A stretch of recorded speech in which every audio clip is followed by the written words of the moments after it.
Ultra-processed foods are not consumed evenly across society. They are disproportionately eaten by low-income populations and reinforced by cultural norms that make unhealthy choices feel normal, familiar, or unavoidable. The result is a pattern of consumption driven not by genuine preference, but by structural pressures and social expectations. This creates a dangerous cycle in which entire communities, across all ages, are pulled into long-term patterns of poor nutrition, chronic disease, and metabolic decline. The problem is not merely individual behavior. It is a systemic issue rooted in economic inequality, limited access to healthy foods, aggressive corporate marketing, and cultural conditioning that normalizes processed diets. When these forces converge, the consequences for physical and cognitive health become severe, persistent, and extremely difficult to reverse. For low-income families, ultra-processed foods are often the default option because healthier alternatives are simply out of reach, financially, geographically, or practically. Fresh produce, lean proteins, and minimally processed staples cost more per calorie and often require time, equipment, and storage space that many households lack. Busy parents working multiple jobs or managing unstable schedules rely on cheap, fast, ready-to-eat foods because they provide immediate satiety with minimal effort. Unfortunately, these foods, packaged snacks, instant noodles, frozen meals, sugary drinks, and fast food items, are engineered to maximize palatability while minimizing nutritional value. Over time, the reliance on ultra-processed foods creates deep nutritional deficiencies, metabolic dysfunction, and greater vulnerability to obesity, diabetes, and cardiovascular disease. These health problems then worsen financial strain, medical expenses, and work instability, trapping families in a feedback loop in which economic hardship fuels unhealthy eating, and unhealthy eating fuels economic hardship. Children growing up in low-income environments are especially at risk because dietary habits formed early become lifelong patterns. When ultra-processed foods are the norm at home, kids learn to associate sweetness, saltiness, and hyperpalatable textures with comfort, reward, and daily nourishment. School meals in underfunded districts often rely heavily on processed items, reinforcing these preferences. Combined with aggressive marketing, much of it intentionally targeted at children, this creates a cultural environment where processed foods feel not only normal but desirable. These dietary patterns follow children into adolescence and adulthood, increasing their risk of metabolic syndrome, impaired immunity, and cognitive decline far earlier in life than their higher-income peers. Cultural norms further complicate the issue. In many communities, processed foods are ingrained in social gatherings, celebrations, and daily routines.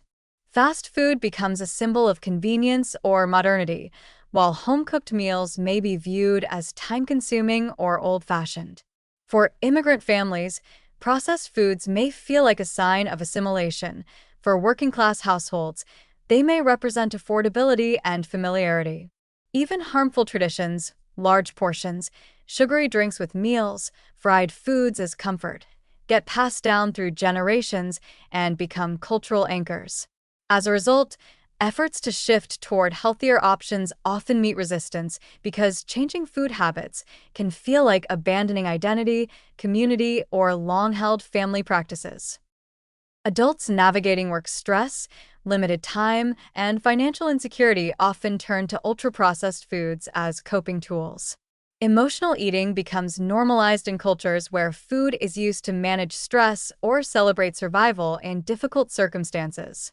Marketing campaigns exploit these vulnerabilities by framing processed foods as affordable treats, reinforcing emotional dependency on the very products that drive long-term harm.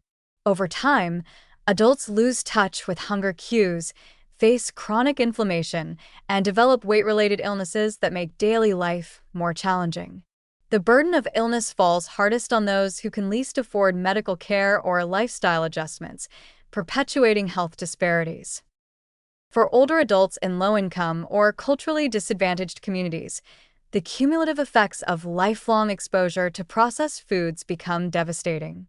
Many seniors face mobility issues, limited transportation, and reduced income, making it even harder to access fresh foods. Ultra-processed items, which are shelf-stable and inexpensive, become the default, yet they worsen the very conditions that threaten senior health: frailty, cognitive decline, poor immunity, and metabolic instability. In cultures where older adults depend on younger family members for food shopping or preparation, the dietary preferences of the entire household become intertwined, making change even more difficult. The harsh reality is that socioeconomic inequality and cultural norms create strong, often invisible forces that push people toward ultra-processed foods and away from healthier choices. These forces shape taste preferences, reinforce emotional reliance on food, and normalize harmful behaviors across generations. The result is a profound public health crisis in which the poorest and most vulnerable populations bear the greatest burden of chronic disease, reduced life expectancy, and impaired quality of life. Ultra-processed foods thrive in environments where resources are limited, time is scarce, and cultural traditions have adapted to convenience at the expense of health. Without structural changes, greater food access, better education, improved affordability of whole foods, and cultural shifts around eating, many individuals will remain trapped in a cycle where unhealthy diets feel inevitable. The consequences are not temporary or superficial.